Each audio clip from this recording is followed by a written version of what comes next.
Okay, picture this. You get an email from your boss, and the tone feels just, well, a little off. Or Mm-hmm. maybe you send a text to someone you care about, right? Yeah. And they don't reply for an hour. What's the very first place your mind tends to go? Yeah. Where does it jump? If you're anything like most people, it's rarely, oh, they're probably just busy. Instead, it can leap straight to, okay, this is it. I'm getting fired. Oh, yeah. My career is over. I'll never find another job. Or, they must be in a terrible accident. Something awful has happened. I need to prepare for the absolute worst. Right. That immediate worst case scenario. That immediate, often really dramatic jump from maybe a small, uncertain event to the most devastating possible conclusion, that's more than just simple overthinking, though it certainly feels like it sometimes. It's actually a very specific and uh, powerful pattern of thought, kind of a habitual error in how our brains process information Yeah. and uncertainty. And that specific pattern, it has a name in psychology. Today, we're taking a deep dive into a cognitive distortion known as catastrophizing. Right. We've pulled together insights from, well, a whole stack of sources for this deep dive. We're drawing on the work of psychology experts, findings from research studies, and even those really relatable real-world experiences people share online. Mm-hmm. Our mission today is to understand exactly what catastrophizing is, explore why our minds seem so quick to jump to that worst-case scenario, look at its pretty significant impacts on our minds and bodies, and maybe most importantly, equip you with some practical strategies, ways to identify and maybe challenge these thought patterns in your own life. Yeah, we'll be your guides through all this material, trying to help you pull out the most important nuggets of knowledge, the key insights, so you can quickly get well informed on this topic. Ultimately, the hope is to give you some tools to understand and perhaps, quiet that internal voice that always seems convinced the sky's about to fall. Okay, so let's unpack this then. At its heart, what exactly is catastrophizing? Okay, so at its core, it's what we call a cognitive distortion. And you can think of cognitive distortions as these kind of systematic errors in thinking, sort of flawed ways we interpret reality. Like mental shortcuts that go wrong? Kind of, yeah. And catastrophizing is maybe one of the most dramatic examples. It's essentially when you jump to the absolute worst possible conclusion about an event or a situation. And often, this is based on very little, if any, objective evidence. You just assume the absolute worst outcome will happen, even when that outcome is, frankly, highly improbable, or maybe just one of many possibilities. So it's like taking a relatively small issue or maybe just an uncertain situation and immediately scaling it up, like blowing it up into a full-blown, unmanageable crisis just in your mind. Precisely. It's that immediate, really disproportionate fear response. The mental reaction just far outweighs the actual threat or, the likelihood of the event actually happening. One source described it exactly like that, taking a small issue and immediately scaling it up to a crisis. And where did this term come from? Catastrophizing. Well, the term itself was coined by a pretty renowned psychologist, Albert Ellis. He was a key figure in developing something called rational emotive behavior therapy, or REBT, which is actually a form of cognitive behavioral therapy, CBT. We'll definitely talk more about that later. Okay. Ellis also used another term, which I think is wonderfully evocative. He called it awfulizing. Awfulizing. I like that. It really captures that feeling, doesn't it? That sort of spiraling dread. It really does. So, okay, it's a specific type of faulty thinking. Is it like a mental illness or a clinical diagnosis itself? No, and that's a really important point that lots of our sources, Psych Central, Healthline, Calm, they're all careful to emphasize this. Catastrophizing isn't a standalone mental illness, listed in diagnostic manuals like the DSM-5. Okay. Instead, like we said, it's a cognitive distortion, a specific pattern or style of thinking. It's like a habitual error in how we interpret things, but it's not a diagnosable condition on its own. Got it. That's a clear distinction. So it's not something you get diagnosed with necessarily, but more a way you might think that can become problematic. Exactly. However, and this is key, it's very commonly associated with, or it can be a symptom of, various diagnosed mental health conditions, especially ones involving anxiety and distress. Right. Okay. And is this pattern rare, or is it something lots of people experience? It's incredibly common. Sources like the AMA, Psych Central, Healthline, they all point out that almost everyone experiences this kind of thinking now and then. Really? Everyone. Well, pretty much. It's often presented as just part of the human condition, to have momentary fears or occasionally jump to negative conclusions, especially when you're stressed out or facing something uncertain. So if I like hear a weird noise in my car and for just a split second think, oh no, the engine's about to fall out, that doesn't mean I'm automatically spiraling into some major issue. Right. Exactly. That occasional fleeting thought isn't really the problem.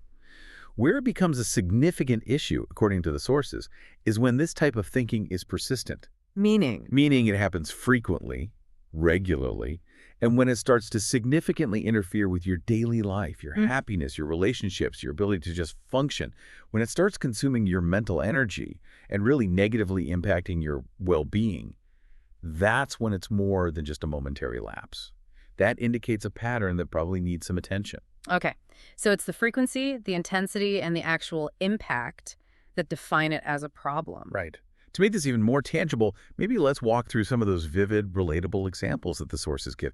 These scenarios really help show what this looks like in everyday life. Absolutely. And the examples provided are striking because they are so common. Like, consider a scenario at work. One source described this. You make a relatively minor error on a report you submitted. Just a small mistake. For someone prone to catastrophizing, their mind might immediately exaggerate the severity of this, really blow it up, concluding something like, this is terrible, my boss will see how incompetent I am, I'm definitely going to be fired. And that keeps going, right? Oh, yeah, the spiral continues.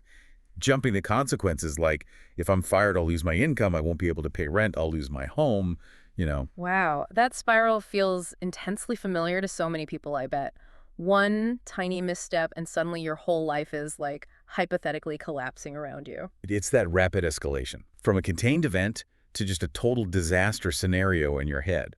Another classic example, mentioned in another source, relates to air travel anxiety. Oh yeah, flying. Right, you experience some turbulence on a plane, which is often, a totally normal and safe part of flying.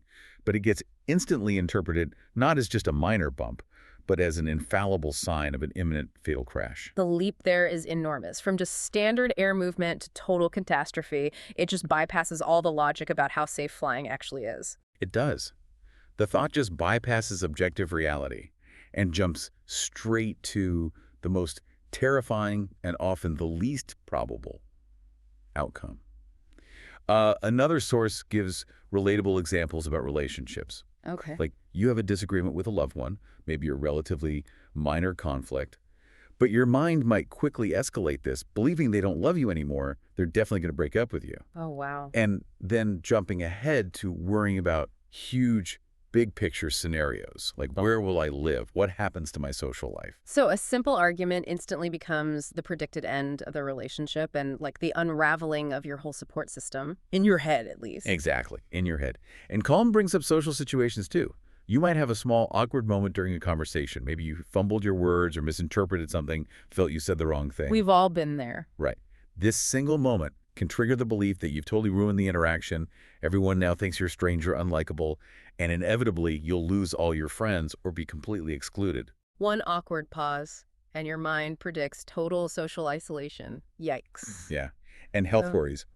Health worries are an exceptionally common area where this pattern shows up. Yeah. One source gives the example of getting a headache and immediately concluding it must be a symptom of a serious, life-threatening illness, like a brain tumor. Right. Or the example from the AMA doctor seeing a small, maybe totally benign-looking growth on your skin and instantly thinking, it's melanoma, I'm gonna die. Exactly. That rings true for so many people, that fear. A minor ache or some small physical change, and your mind just races to the most fatal possibility imaginable. It's that immediate jump, isn't it? From a potential minor symptom to an absolutely certain terminal diagnosis with zero supporting medical evidence or, a professional opinion. Right. And academic or performance setbacks are also frequent triggers. Sources describe getting a poor grade on a test, and the mind immediately telling you, I'm stupid, I'm going to fail this entire course, I won't graduate, and then concluding, everyone will know I'm a complete failure. One source specifically highlights this kind of pattern in kids and teens, worrying about test scores or maybe not making a sports team, and projecting that out to absolute worst-case life consequences. So the thought goes from, I performed poorly on this one task, straight to, I'm fundamentally inadequate and basically doomed. Precisely. That huge leap. And Healthline gives a financial stress example. An expected payment, like a check, doesn't arrive exactly on time. Catastrophizing immediately leads to fears like the money will never arrive, I won't be able to pay rent, I'll face immediate eviction. Yeah. These examples really powerfully demonstrate that the initial event or piece of information is often pretty minor or ambiguous or just plain uncertain, but the thought process instantly leaps to the most disastrous and often highly improbable outcome. That lack of proportionality seems like a defining characteristic. A disproportionate leap is absolutely key. The intensity of the fear, the scope of the predicted disaster. It simply doesn't align with the objective reality or the actual likelihood of whatever triggered it. Okay. Now, experiencing these kinds of catastrophic thoughts obviously feels terrible in the moment. That spike of fear is awful. But what are the broader impacts? What does this pattern actually do to us if it's persistent? Yeah, the ripple effect is significant. It's far-reaching. It impacts our emotional state, our mental experience, our physical health, even our behavior and how we interact with the world. Hmm. Emotionally, it just takes a massive toll. Can imagine. Sources like Psych Central and Psychology Today directly link consistent catastrophic thinking to things like heightened stress levels, pervasive anxiety, feelings of depression, a general sense of pessimism, and sometimes overwhelming feelings of anger or fear. It makes complete sense. If your mind is constantly forecasting disasters, you'd pretty much live in a state of elevated stress and anxiety, right? Absolutely. Right. And mentally, people who tend to catastrophize often describe experiencing racing thoughts, feeling sort of trapped inside their own heads, and engaging in just constant overthinking. Psych Central specifically mentions that this pattern can lead to that excessive online searching. Looking for information related to your fears, like searching symptoms of that imagined brain tumor. The notorious late-night WebMD spiral. Yeah, that's a perfect and painful example. Precisely. And that searching often just serves to reinforce the fear and fuel the cycle, rather than actually providing any reassurance. Right, because you always find something scary online. Exactly. And this unnecessary persistent worry isn't just confined to the mind. It has tangible physical effects too. Psychology Today and Psych Central highlight that chronic catastrophic thinking significantly increases the risk of experiencing anxiety and panic attacks. Wow. The stress generated by constantly focusing on these negative, fearful thoughts puts a real burden on the body. And that can manifest in a whole range of physical symptoms: headaches, digestive issues, muscle tension, fatigue. So it's not just an unpleasant mental experience, it can actually physically drain you, harm you even. The mind-body connection is incredibly strong here. And yeah, catastrophizing really exploits it. This pattern also tends to erode our confidence. It influences our core beliefs about ourselves and the world. Psych Central points out it can lead you to feel like fundamentally unworthy of good things, or develop this deep-seated belief that positive outcomes just can't happen for you. You might even start actively looking for reasons why something won't work out, sort of subconsciously seeking confirmation for your negative expectations. And it feels like that kind of thinking could so easily become a self-fulfilling prophecy. If you dwell on the negative outcome, behave as if it's inevitable, you might inadvertently create the very reality you feared. That's absolutely right. And Psych Central discusses this exact potential. Like, if you're convinced you'll be fired for that minor mistake, you might become withdrawn at work, maybe you avoid eye contact with your boss, appear less engaged. Behaviors that could, ironically, make you seem like less of a valuable employee. Right. Or in relationships. Yeah, same thing. Constantly fearing abandonment could lead to clinginess or maybe unfounded accusations that actually strain the bond you're trying to protect. And naturally, this pattern of pervasive negative thinking, plus the stress and maybe the avoidance behaviors that come with it can significantly damage relationships, hinder performance at work or school, and just severely lower your overall quality of life. Calm and Healthline both really stress these broader life impacts. But there's a critical point here, one that's strongly emphasized across multiple sources: Psychology Today, Psych Central, Calm, the AMA, and supported by research like that PubMed Hunt study, and that's the profound and particularly detrimental impact of catastrophizing on the experience of chronic pain. Okay. This connection feels incredibly important for anyone dealing with long-term physical discomfort. How exactly does catastrophizing affect pain? Well, it significantly worsens the subjective experience of chronic pain. The sources often describe it almost like adding a second burden onto the physical pain itself, or magnifying the initial physical sensation. Magnifying it. How? When someone with chronic pain catastrophizes, they tend to think about their pain in certain ways as intolerable, uncontrollable, maybe endless. And this way of thinking doesn't just make them feel mentally worse. It appears to genuinely increase the feeling of the pain itself.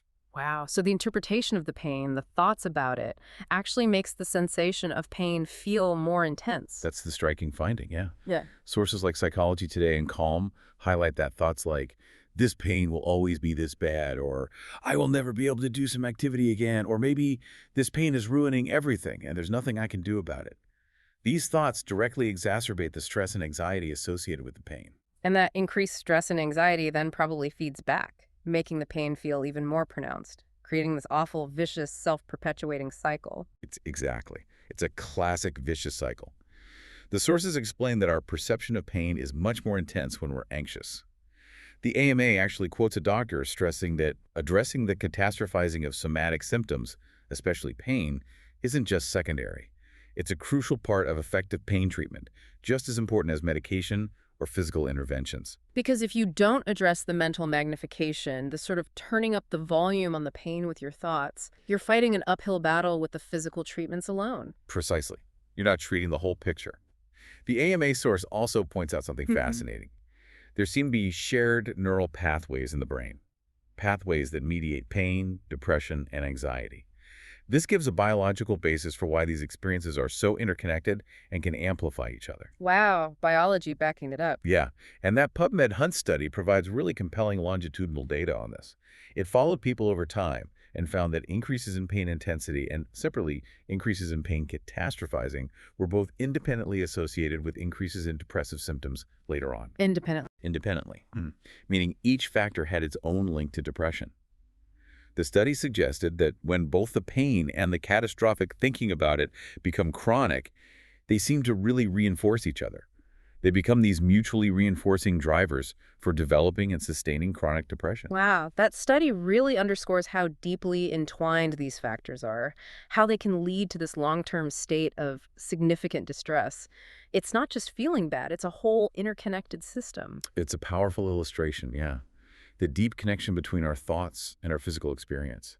And furthermore, catastrophizing about pain, for instance, thinking if I move, the pain will be unbearable and cause more damage, that can lead individuals to avoid physical activity. Which might be the very thing they need to do. Exactly. For many types of chronic pain, gentle, consistent activity is actually a critical component of long-term management and recovery. So catastrophizing creates this cognitive barrier, stopping people from engaging in behaviors that could actually help them feel better. Okay, so we have a really clear picture now of what it is, how widespread it can be, and the significant negative impacts it can have, especially in areas like chronic pain. But the big question is why? Why do our minds fall into this pattern? Where does this tendency actually come from? Yeah, that's the next crucial question in our deep dive. And the exact origins aren't always simple or clear-cut, Yeah. But the sources identify several potential factors and pathways through which this thinking pattern might develop. Okay. One significant possibility is that it starts as a learned coping mechanism. Psych Central and Calm suggest that catastrophic thinking can actually be learned through observation, particularly from family members or maybe other close individuals who tended to react to uncertainty or stress or negative events with extreme fear, worry, or these projections of disaster. So you might sort of unconsciously adopt this pattern because it's what you saw modeled growing up, like people you relied on. It can become this ingrained, almost automatic response based on those early learning experiences. Yeah. Another major factor seems to be a response to trauma or significant adverse life events. Right. Experiencing traumatic events, living through prolonged periods of intense stress, or witnessing repeated adverse events, things like family job loss, parental divorce, maybe addiction within the family, or even large-scale collective traumas like the COVID-19 pandemic or events like 9/11. These can profoundly shape how you perceive risk and react to present-day situations. It kind of primes your brain to expect the worst. Because, in your past experience, the worst did sometimes happen, or felt like it could. Yes, exactly. Healthline notes that the more severe or prolonged or frequent these adverse events are, the more likely cognitive distortions like catastrophizing seem to form. Your brain can develop this kind of hypervigilance, right? Constantly scanning the environment for potential threats and interpreting ambiguous signals through the lens of past hardship and fear. The AMA source specifically mentions how the psychological trauma of the COVID pandemic, for instance, could lead to persistent feelings of helplessness, anxiety, and a tendency towards catastrophic thinking long after the initial crisis peaked for many people. That makes a lot of sense. It creates a kind of mental framework where negative outcomes just feel not just possible, but maybe even probable. hmm And underlying brain chemistry and neurological processes might also play a role here. Psych Central and Calm suggest that individual differences in brain chemistry, or maybe changes in neural processing, could contribute to a propensity for this kind of thinking. How so? Well, Psych Central refers to a study from 2010 that looked at chronic pain patients who catastrophize. It found changes in their physiological responses, specifically involving the pituitary and hypothalamus activity, and also increased activity in certain brain areas that are associated with processing the emotional aspects of pain. Interesting. Yeah, so this research suggests there might be a biological component influencing this thinking style, at least in some contexts. It might not be purely psychological or learned. There could be differences in how brains are wired or function that make someone more susceptible. Okay. So, learned behavior, trauma response, maybe even brain chemistry. What else? Well, catastrophizing is also strongly linked to deeply held core beliefs, beliefs about oneself and the world.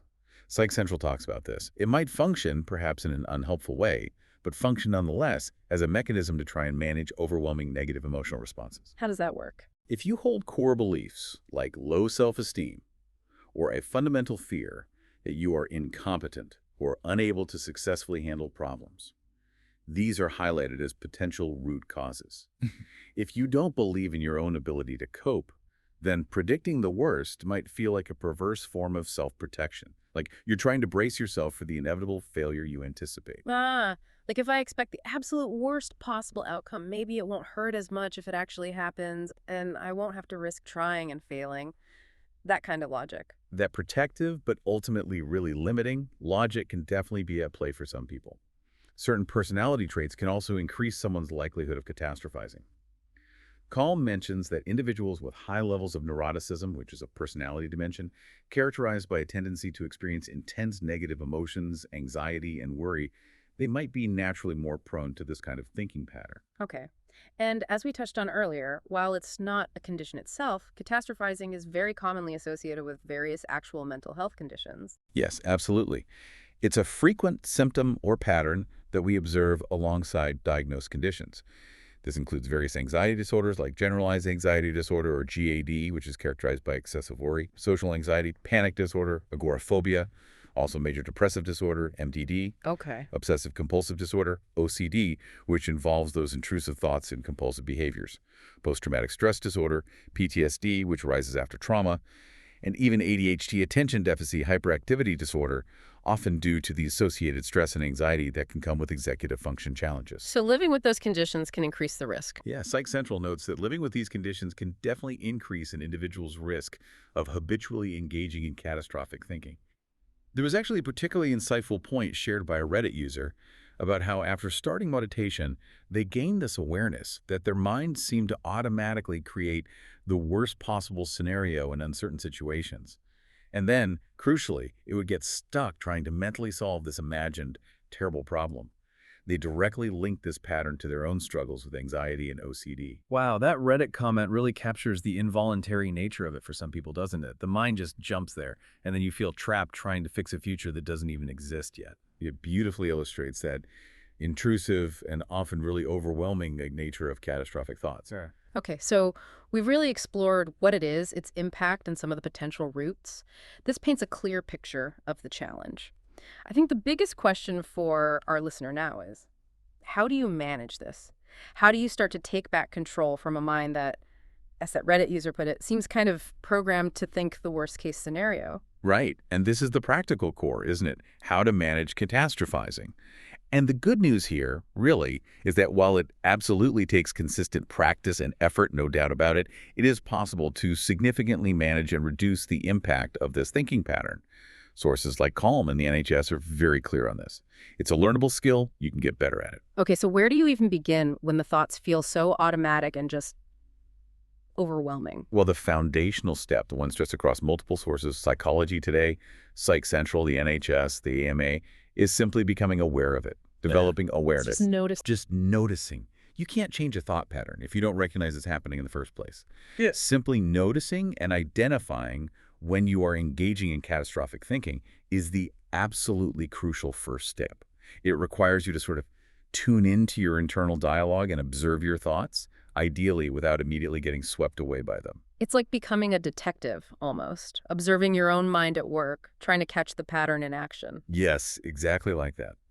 The NHS suggests that keeping in mind the typical characteristics of unhelpful thoughts, like always expecting the worst or maybe minimizing the positive, all or nothing thinking, excessive self-blame, keeping those in mind can make them easier to spot when they pop up. Okay. And noticing the physical sensations or emotions too, like that sudden spike of anxiety or a wave of fear, that can also be a signal that a catastrophic thought might be forming right then. Okay, so step one is building that self-awareness muscle to catch the thought. What's the next step then once you've noticed it, once you've caught it? Okay, this leads us to a really powerful and widely recommended technique. It's kind of a cornerstone of cognitive restructuring, and it's often summarized with a simple memory device. The 3 Cs: catch it, check it, change it. Catch it, check it, change it. Okay. This technique, highlighted by sources like the NHS and Healthline, is a really practical way to actively challenge and modify your thinking. All right, so catch it, we've covered that, noticing the thought. Let's break down check it. What does that involve? Okay, check it is the critical reality testing phase. This is where you deliberately step back and examine that catastrophic thought objectively, like a scientist examining a hypothesis, or maybe a lawyer cross-examining a witness. Okay, putting it on trial. Kind of. Healthline and the NHS offer key questions to ask yourself during this stage. Things like, how likely is the feared outcome really? Think in terms of actual probability here, not just perceived possibility. What concrete evidence, what facts are there to support this catastrophic thought? And just as crucially, what concrete evidence is there against it? So actively looking for facts that contradict the prediction or undermine the worst case scenario. Precisely. You also ask yourself, are there other possible explanations for this situation? Or maybe other potential outcomes that aren't catastrophic? What is the most plausible or the most probable outcome based on the evidence and maybe your past experience, rather than just the worst one your mind immediately jumped to? Right. The AMA suggests a form of reality testing by comparing the likelihood of your feared outcome to the actual risks you take every day without this level of catastrophic worry, like driving a car. Statistically, driving carries more risk than, say, experiencing fatal turbulence on a commercial flight. Yet most people don't catastrophize every time they get in the car. That's a really powerful way to ground the thought in actual reality. Put it in perspective. What about thinking about it from another perspective, like someone else's? Yeah, that's a very helpful technique mentioned by the NHS and Healthline. Frame the situation as if it were happening to a friend.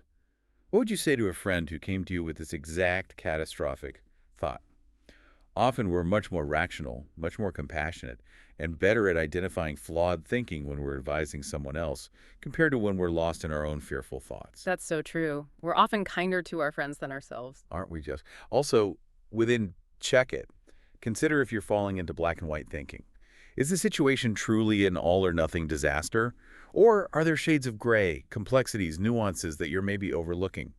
Healthline points out that black and white thinking is another cognitive distortion that often travels hand in hand with catastrophizing. Yeah. Situations are rarely just complete success or total disaster, are they? Very rarely. Life is usually much more in the middle. Finally, within this check-it phase, Psychology Today and Calm suggest envisioning coping. Ask yourself, okay, let's say the feared outcome did actually happen. How bad would it really be in the long term? Would it truly be something you couldn't possibly recover from? And then reflect on your past experiences with difficulties. What resources, what strengths, what coping skills have you used successfully before when things got tough? This helps you recognize your own resilience, which we often drastically underestimate when we're stuck in catastrophizing mode. Right. Remembering you've gotten through hard times before. Okay, so you've caught the thought, you've checked it thoroughly, questioning its likelihood, looking at evidence for and against, considering other perspectives, envisioning coping. What about the final C? Change it. How do you actually alter the thought itself? Okay, so based on all those insights you gained during the checking phase, the goal now is to consciously, deliberately try to reframe the thought. The NHS and Healthline suggest aiming for a more realistic, balanced, or maybe just neutral thought. Use those alternative explanations or more plausible outcomes you identified earlier. Okay. Psychology Today gives the example we mentioned. Taking the catastrophic thought, I won't be able to get this project done, and actively reframing it to a more realistic thought like, okay, this project will take more time and energy than I hoped, which is frustrating, but I can break it down into smaller steps and work through it. It acknowledges the difficulty without predicting absolute failure and paralysis. It adds agency. Exactly. It adds agency and realism. Healthline and Calm also suggests maybe using positive affirmations, but they stress, and this is important, that these are most effective when they're grounded in reality. Right. So perhaps reminding yourself of actual contributions you've made or past successes you've genuinely had, rather than just trying to force yourself to say something positive that you don't actually believe. Right, because that can feel inauthentic or even make things worse sometimes. It can. And the NHS adds another crucial point here. Acknowledge that changing the thought isn't always easy or immediately possible. And that's perfectly okay.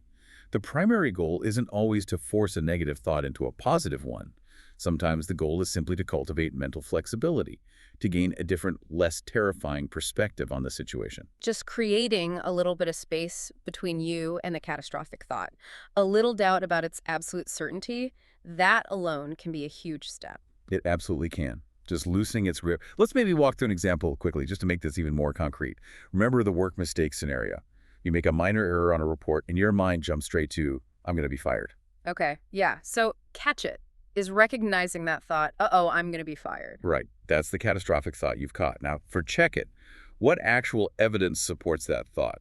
What's the proof you'll be fired for this one minor error? Well, thinking about it, there's really none. And my boss has never fired anyone for a minor error before. Actually, I've made small mistakes in the past and just fixed them, and it was fine. Excellent. Yeah. Okay. And what evidence is there against that thought? What contradicts, I'm going to be fired? My performance reviews are generally good. I think I'm usually seen as a valued employee. It was just a typo or a small calculation error, not something intentional or, disastrously major. Good checking. Are there other possible explanations for the situation? Maybe why that email tone felt a bit off, if it did? Yeah, maybe my boss is just stressed about their own deadline. Or maybe they haven't even noticed the error yet. Or maybe they just need me to make a quick correction. Honestly, those seem way more likely than me getting fired over this. Precisely. See, you've just thoroughly checked the thought against reality and the actual evidence. Now, the final step. Change it. How can you reframe that original catastrophic thought based on what you just found during the check? Okay, so instead of I'm going to be fired, I could think something like, okay, I made a minor error. It's frustrating, maybe a bit embarrassing, but I can probably fix it easily. Or maybe my boss won't even make a big deal out of it. This isn't the end of my job. Exactly. You've replaced the improbable disaster prediction with a realistic assessment of the situation, acknowledged the feeling, and even hinted at a plan for how to handle it. It's acknowledging the reality of the error without awfulizing the consequences. That step-by-step process, catch it, check it, change it, that's the 3 C's in action. That really helps to see how you apply it step by step. Okay, Right. beyond the 3 C's, what other strategies can people use to help manage this? Well, journaling is a widely recommended practice. Sources like Psych Central, Healthline, the NHS, they all mention it. Keeping a journal to just record your thoughts, your feelings, and the situations that seem to trigger them is incredibly helpful. How does that help specifically? It helps you identify patterns in your catastrophic thinking. You start to recognize your personal triggers. Plus, it provides a written record that you can use later to challenge your thoughts during that check-it phase. You can look back and say, I had this thought last month too, and the terrible thing didn't happen. Some sources specifically recommend using a structured thought record, which is a specific journaling technique, almost like a worksheet, that guides you through identifying the situation, the automatic thought, the emotions, the evidence for and against it, and then creating that balanced reframe. Right. Seeing the thoughts down on paper makes them feel less abstract, maybe less powerful somehow. It really does. It externalizes them a bit. Mindfulness and meditation practices are also really powerful allies in managing catastrophic thinking. Psych Central, the NHS, Calm, and the Littles, they all emphasize practicing being present in the moment, but without judgment. How does mindfulness help with these racing, scary thoughts? The core idea is to learn to notice your thoughts as they arise, but without getting carried away or tangled up in them. So when you catch yourself catastrophizing, you can practice gently bringing your focus back to something neutral in the present moment, like your breath, or the sounds around you, or the feeling of your feet on the floor, essentially grounding yourself. This helps interrupt the spiral. Okay. And consistent daily practice, even just a few minutes, helps train your mind to be less reactive to these automatic negative thoughts. It can reduce the overall frequency and intensity of catastrophic patterns over time. It sounds like mindfulness helps build that crucial space, like Yeah. that pause between the thought appearing and you automatically believing it or reacting to it. Exactly. That pauses everything. Another strategy involves shifting your focus, moving from passive worrying to more active problem solving and acceptance. Psych Central suggests that instead of just dwelling on the feared problem, oh no, what if the worst happens, try to brainstorm actual concrete problem solving strategies for potential what if scenarios, even if they seem unlikely. This transforms the anxious energy from just dread into a sense of preparedness. Okay, if X happened, what could I actually do? Right, preparing for possibilities instead of just fixating on dreaded certainties. Precisely. And part of this is also working on accepting uncertainty. The future is inherently uncertain, right? We can't fully predict it. Learning to tolerate that ambiguity rather than trying to mentally control it by predicting the worst possible outcome is a key skill in managing anxiety and catastrophizing. That's a tough one, accepting uncertainty. It is tough, but crucial. Healthline also recommends actively gathering evidence over time, not just in the moment of a specific thought, but as an ongoing practice to challenge your underlying core beliefs and typical thought patterns. Like, keep a list of facts that show your fear-driven beliefs are inaccurate. If a core belief is, I'm incompetent, deliberately make a list of specific times you succeeded, or learned a new skill, or handled a challenge effectively. Like building a continuous case file against your own catastrophic mind, ammunition for the check-it phase. You got it. Exactly. A cost-benefit analysis, which Healthline mentions, can also be a really powerful motivator for change. Ask yourself honestly, what does maintaining this catastrophic thinking pattern give me? Does it provide a perceived sense of control, maybe? Does it feel like I'm protecting myself by preparing for the worst? Does it perhaps allow me to avoid taking action or responsibility sometimes? Interesting question. And then weigh that against what this pattern costs you, emotionally, physically, in your relationships and missed opportunities. Seeing the true cost, the downsides, can be a strong incentive to actually do the work of changing it. Like the example Healthline gives of a comedian who realized the emotional and practical cost of their constant, self-deprecating, catastrophic humor was ultimately just too high for them. Right, that makes sense. And finally, and this is so fundamental, we can't skip it, prioritizing basic self-care is absolutely essential. Psychology Today, Psych Central, the AMA, Calm Test, they all stress the importance of things like getting sufficient sleep, engaging in regular physical exercise, spending time outdoors if possible, and actively participating in enjoyable activities, social connections, hobbies. The basics. The basics. These practices are restorative. They directly reduce overall stress and anxiety levels, they improve your mood, and they build your mental and emotional resilience. And that significantly enhances your capacity to manage difficult thoughts, like catastrophizing when they do arise. It's like putting on your own oxygen mask first, before you can even begin to handle the mental turbulence, making sure your baseline is strong. That's a perfect analogy, yeah. Borrowed straight from the AMA source, actually. These foundational practices make all those cognitive strategies we just talked about much more effective. They give you the energy and stability to actually use the tools. Okay, these strategies sound incredibly helpful, but also, well, like they require significant effort and practice, especially if this pattern is really deeply ingrained or maybe linked to past experiences or other challenges like anxiety or depression. When is it time to think about seeking professional help? That's a really important question. And the sources are unanimous on this. Yeah. It is absolutely okay and often highly beneficial, sometimes even necessary, to seek professional help if catastrophic thinking is persistent, severe, overwhelming, or if it's significantly interfering with your ability to function in daily life. Psychology Today, Psych Central, Calm, the AMA, they all strongly encourage reaching out if you're struggling significantly. And what type of professional support is typically recommended for this kind of thinking pattern? Therapy is consistently highlighted as being very effective. And specifically, cognitive behavioral therapy, or CBT. Pretty much all the main sources we looked at, Psychology Today, Psych Central, Healthline, AMA, Calm recommends CBT as a primary intervention for cognitive distortions like catastrophizing. That makes perfect sense, doesn't it? Given that CBT is designed to directly target and help restructure problematic thought patterns. Exactly. CBT provides concrete, practical coping skills. It teaches you how to identify and reality test your distorted thoughts. It guides you through that process of cognitive restructuring we talked about, actively identifying and challenging those faulty patterns. And it helps you understand that cyclical relationship between your thoughts, your feelings, and your behaviors.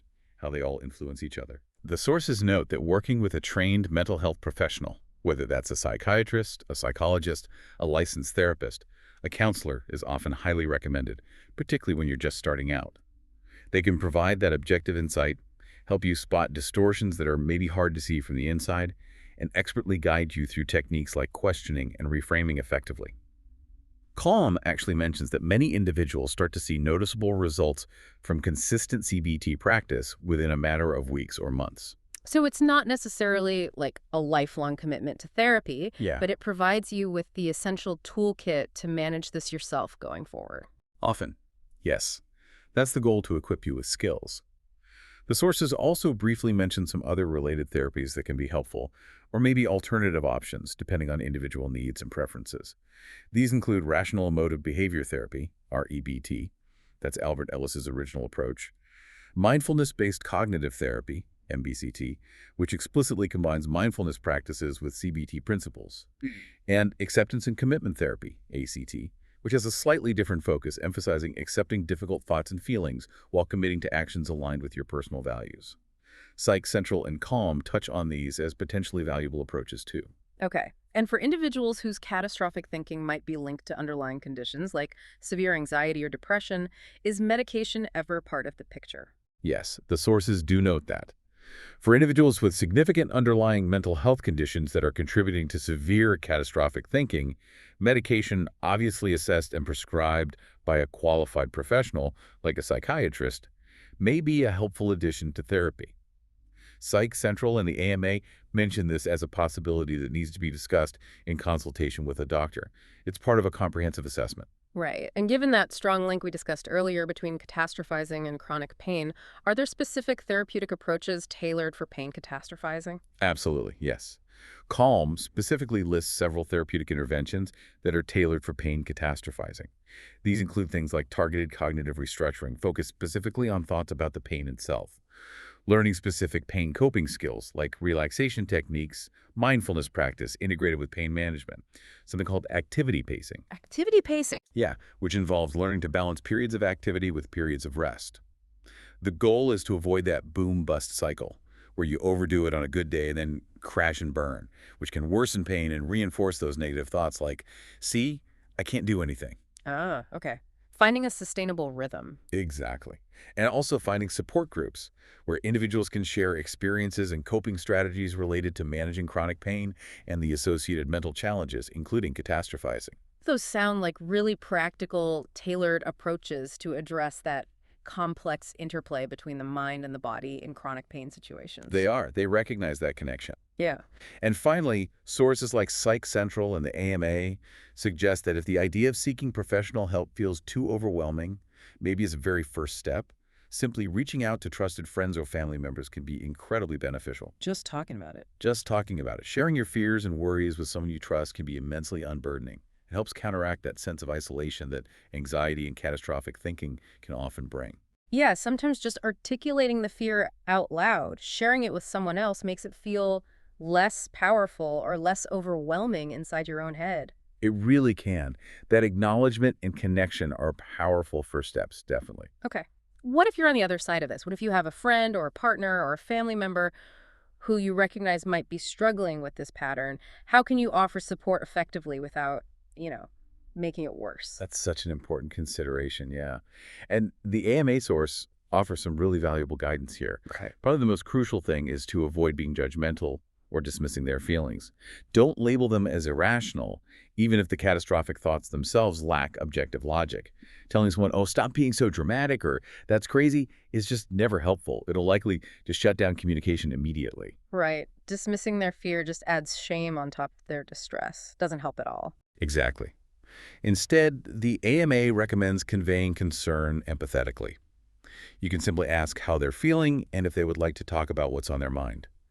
Sometimes a gentle observation like, hey, I've noticed you seem really concerned about something lately, and I was just wondering if you'd like to talk about it. I'm here to listen, can open the door in a really non-confrontational way. Offering a safe space to share without immediately jumping in to fix it. Yes. And then, crucially, support them by listening to their anxiety and fears without immediately trying to problem solve or tell them why their feared outcome won't happen. Sometimes, just being truly heard and having their feelings validated, even if you're not validating the logic of the catastrophic thought itself, but validating the feeling of fear or worry that can be the most helpful thing. Just acknowledging the distress. Acknowledging the distress. And then when it feels appropriate, maybe when they seem receptive, you could gently encourage them to consider seeking professional help. Perhaps sharing some of the information we've discussed today about how effective therapies like CBT can be for these patterns.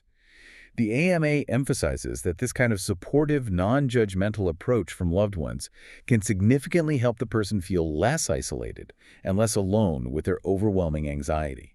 That sense of isolation can be such a massive part of the burden of catastrophizing, can't it? Feeling like you're the only one whose mind goes to these terrifying places. It absolutely can be. And just knowing that someone cares, that they aren't judging you, and that they're willing to listen, that can make a profound difference. Okay, so to bring this deep dive into catastrophizing to a close, we've learned that it's this really powerful, incredibly common, often unconscious thinking pattern where our minds automatically leap to the most negative, terrifying possible outcome, often based on minimal evidence. Right? It's not a mental illness itself, but a cognitive distortion, Yeah. a habitual error in thinking. Yeah. But one that can have profound and really wide-ranging impacts on our emotions, our physical health, significantly magnifying experiences like chronic pain, our relationships, and just our overall well-being. We've seen that its roots can be complex, maybe stemming from learned behaviors, responses to past trauma, potentially influenced by brain chemistry, and often tied to deeply held core beliefs about ourselves and our ability to cope.